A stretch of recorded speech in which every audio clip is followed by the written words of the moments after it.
Inicio a una nueva cápsula de tutoría. Hoy comenzaremos con el estudio del contrato de compra. El Código Civil regula el contrato de compra-venta entre los artículos 1793 a 1806 del Código Civil, los cuales conforman el título 23 del libro cuarto del referente libro, denominado precisamente de compra-venta. Dicho título, después de definir preliminarmente qué es la compraventa y de referirse al precio, respectivamente en los artículos 1793 y 1794, se divide en 13 párrafos en el siguiente tenor. El primero de ellos haciendo alusión a la capacidad para contratar de acuerdo al contrato de venta, el artículo 1795 al artículo 1800 del Código Civil. En segundo término, hace referencia a la forma y a los requisitos del contrato propiamente tal. Esto lo encontramos entre los artículos 1801 a 1807. Luego de ello, se refiere al precio como elemento esencial del contrato, de acuerdo a los artículos 1808 y 1809. Posteriormente, hace referencia a la cosa vendida, el segundo elemento esencial del contrato. Para ello, se remite a los artículos 1810 a 1816. Posteriormente, hace referencia a los efectos inmediatos del contrato de venta, a las obligaciones del vendedor y primeramente a la obligación de entregar la cosa. La diferenciación será atendida con posterioridad. Ahora bien, es referente y es preciso remitirnos al artículo 1793 del Código Civil. El artículo 1793 indica lo siguiente: la compraventa es un contrato en que una de las partes se obliga a dar una cosa y la otra a pagarla en dinero. Aquí ya se dice vender y esta comprar. El dinero que el comprador da por la cosa vendida se llama precio. Aquí podemos distinguir esencialmente la naturaleza del contrato. El contrato de carácter comunicativo, de carácter bilateral, en donde existen principalmente dos elementos esenciales: la cosa y el precio. Pese a ello, para poder comprender el contrato de compraventa propiamente tal, es pertinente referirnos tanto a la etimología como al origen de la institución desde los albores del derecho romano. Lo cierto es que la expresión compraventa deriva de unir las palabras compra y venta. Compra, a su vez, proviene del latín comparare, de y de parare, lo que denota equipararse de cosas acumulándolas, procurarse de algo. Por su parte, venta y vender derivan del latín venditum y vendere. Esta última viene de venundo, formada al unir las expresiones venum dare. Venum significa tráfico y dare viene de do, es decir, de dar. Venum dare denota entonces la idea de poner en venta algo. La palabra comercio alude, a su vez, también al acto de comprar, pues se forma de las cosas cum y merx, es decir, con y cosa. El comerciante, por tanto, el que compra. Así las cosas, es cierto que el contrato de compra-venta ha tenido una evolución a lo largo de la historia del derecho.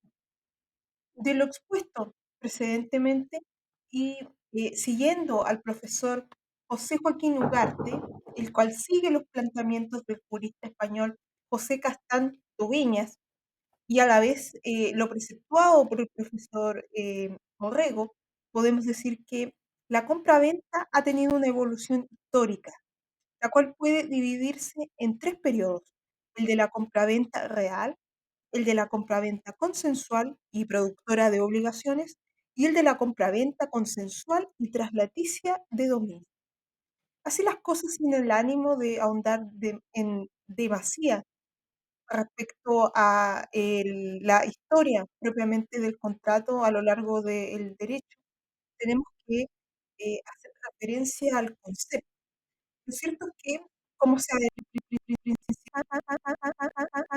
como contrato está definido en el artículo 1793 del Código Civil, entendida como un contrato en que una de las partes se obliga a dar una cosa y la otra a pagarla en dinero. Aquí ya se dice vender y está comprar. El dinero que el comprador da por la cosa vendida se llama precio. Estos conceptos, a la vez refiriendo a lo que indica el diccionario de la Real Academia, podemos indicar que venta es un contrato en virtud del cual se transfiere a dominio ajeno una cosa propia por el precio pactado. Compra, la acción y efecto de adquirir por dinero el dominio de una cosa.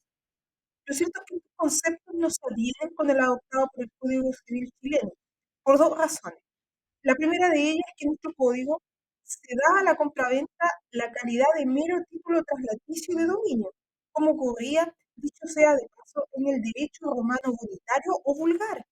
Vale decir, en el derecho chileno, por la sola compraventa no se transfiere, siendo necesario para que esto se produzca, que opere la respectiva tradición.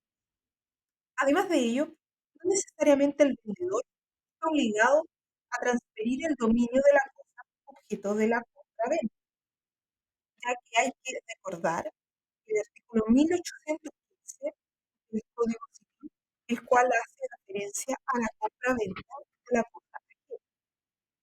Ahora bien, a partir de la definición legal de la compraventa, simplemente podemos entender que se posibilita un cambio de una cosa por dinero, pero por sí sola no se verifica tal intercambio. Aquí las partes solo se obligan a efectuar el cambio, el que solo se completará una vez que se realice la tradición de la cosa. Lo anterior entonces va a confirmar que la compraventa jamás es un contrato real, sino que es consensual, por regla general, o solemne en algunos casos que la ley particularmente lo indica. Por ejemplo, en la compraventa de bienes inmuebles. En cuanto a las partes, dos partes intervienen en el contrato de compraventa. El vendedor, que es aquel de los contratantes que se obliga, en este caso, a dar la cosa, y a la vez el comprador, aquel que se obliga a entregar esta cosa cierta cantidad de dinero como precio, como pago.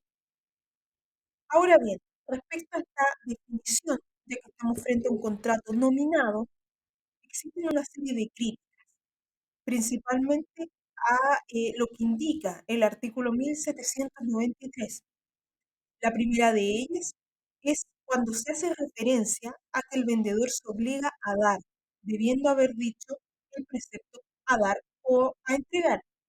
Ello porque el vendedor puede no ser el dueño de aquello que se vende, como bien se indicó en 1815 del Código Civil respecto a la compraventa de la cosa.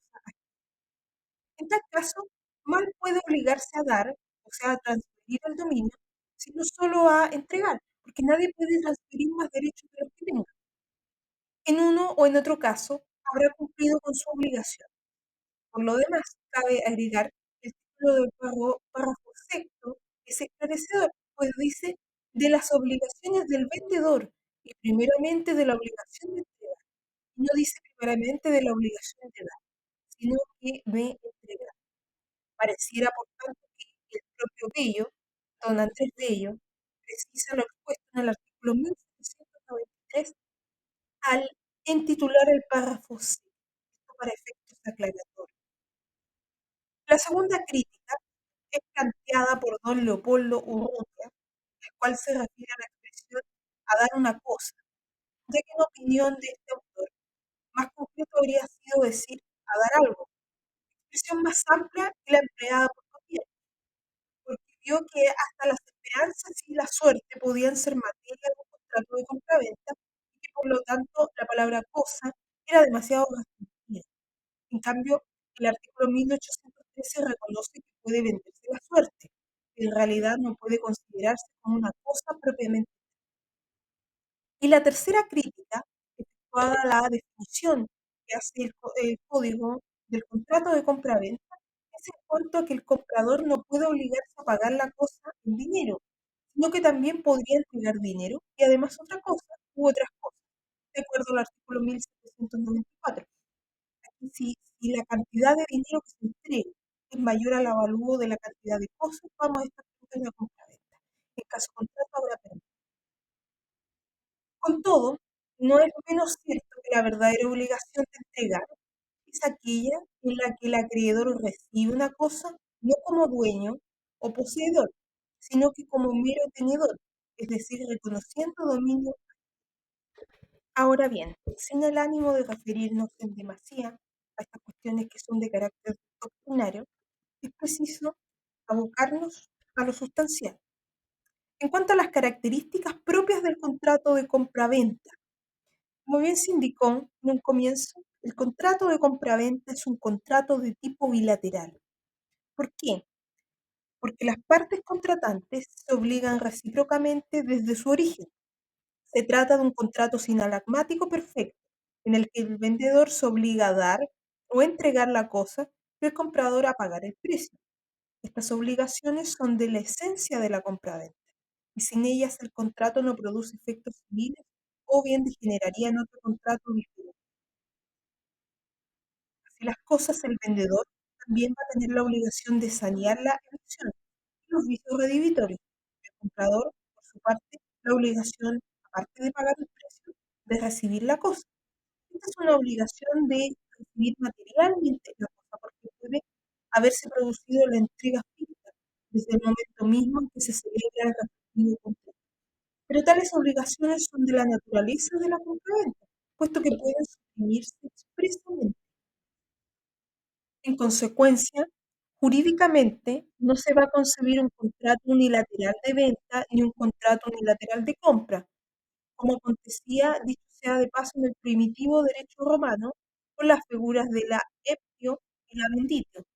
Así las cosas, la Corte Suprema lo ha indicado y lo ha entendido, al rechazar la posibilidad de celebrar una promesa unilateral de compraventa, desde el momento en que se ha interpretado el número 4 del artículo 1554, que nosotros ya revisamos en la cápsula referente al contrato de promesa.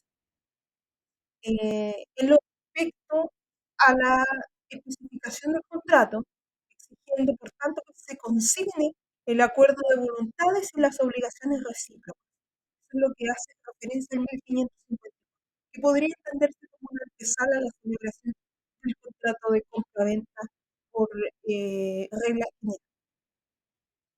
La segunda característica de este contrato es su naturaleza onerosa.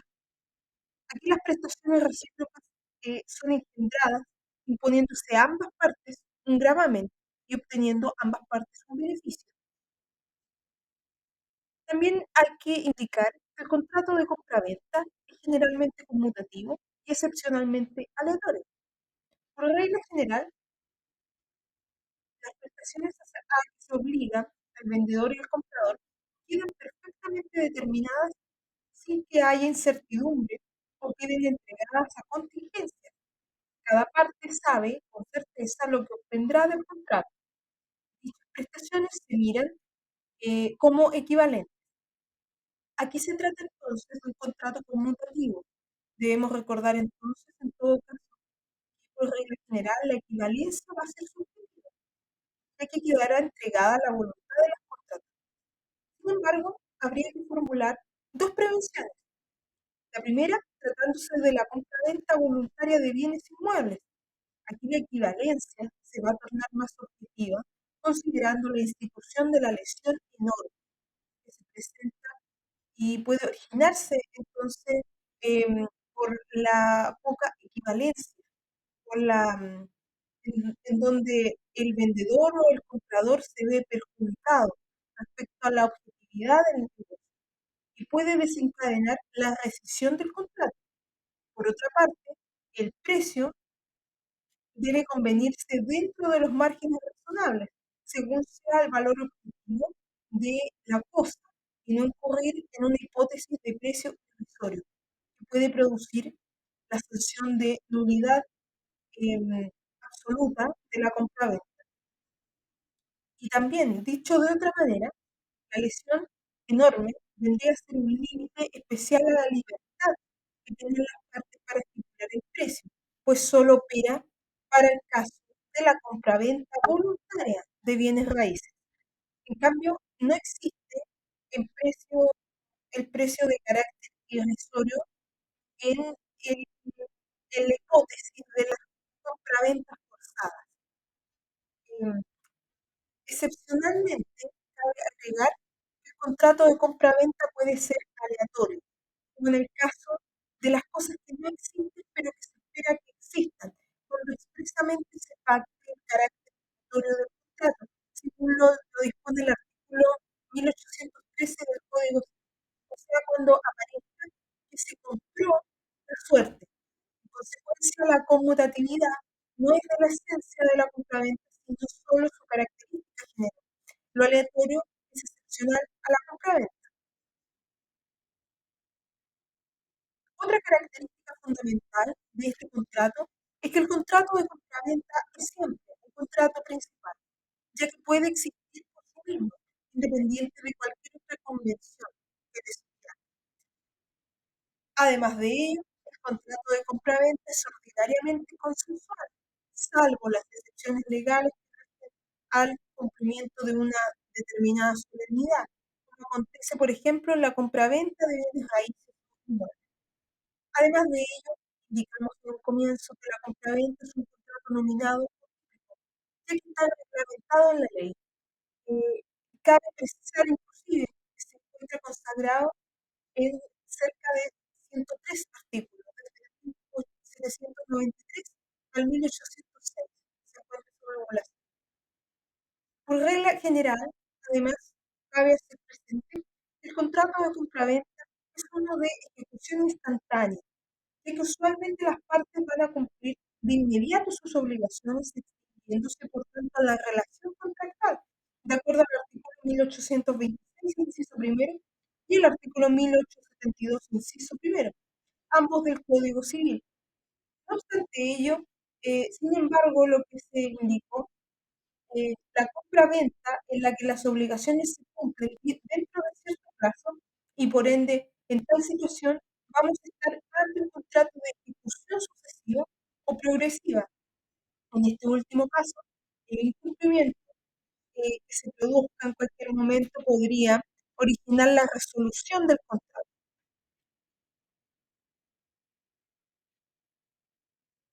La última característica de la compra-venta es la referente al, a que la venta no es enajenación, sino un mero título traslaticio de dominio. Siguiendo así la teoría del derecho romano bonitario o vulgar, el solo contrato genera derechos personales y sirve, por tanto, de antecedente para la posterior transferencia del dominio. Esto de acuerdo al artículo 703 del Código Civil. En consecuencia, si no ha existido tradición en favor del respectivo comprador, este no va a adquirir el dominio ni la posesión de la cosa comprada. Podría suceder entonces que el vendedor no sea dueño, caso en el cual la entrega de la cosa, eh, en las normas posesorias, las normas del artículo 703, 702 del Código, también llamaría tradición, aunque es evidente que no en su acepción de modo de adquirir, solo lo vendría a posibilitar para entrar en posesión, mas no para convertirse en dueño. Avanzando en la materia, encontramos que es preciso efectuar un paralelo entre la compra-venta y otras instituciones jurídicas, ya que para juicio de muchos existe cierta similitud, tanto entre la compraventa como la dación en pago y la cesión de créditos. Ahora bien, en cuanto a la compraventa y la dación en pago, hay que tener presente que la compraventa es un contrato y como tal va a crear obligaciones, mientras que la dación en pago, siendo una modalidad de pago, va a venir a ser una convención, pero no un contrato, pues extingue las obligaciones. Además, en la compraventa suele haber un plazo para la entrega de la cosa vendida, mientras que en la dación en pago necesariamente debe efectuarse la entrega al instante para que el deudor quede liberado. En caso contrario, habrá novación por cambio de objeto. Finalmente, el acreedor que recibe en pago una cosa diferente a la que se le debía no se obliga a dar por ella el precio, sino que se obliga simplemente a dar por extinguida una deuda hasta la concurrencia del valor de la cosa recibida. En cambio, en la compraventa existe una contraprestación por parte de quien recibe la cosa, consistente en el pago del precio. Ahora bien, en cuanto a la compraventa y la cesión de créditos, entre ambas existe una diferencia de carácter fundamental. En cuanto a la compraventa, como bien se dijo, es un contrato. Y la cesión de créditos es la forma de efectuar la tradición de los derechos personales. Esto de acuerdo a los artículos 699 y 1901 del Código Civil. Conforme a la doctrina que rechaza el carácter contractual de la cesión de créditos y que es mayoritaria en nuestra jurisprudencia. La cesión de créditos es entonces una convención, pero no un contrato, pues no crea ningún derecho, sino que los transfiere. Desde un punto de vista cronológico, la relación es sucesiva. Primero se celebra un contrato en virtud del cual, por ejemplo, se vende o se dona un crédito o derecho personal y posteriormente se verifica la cesión, es decir, la tradición del derecho vendido.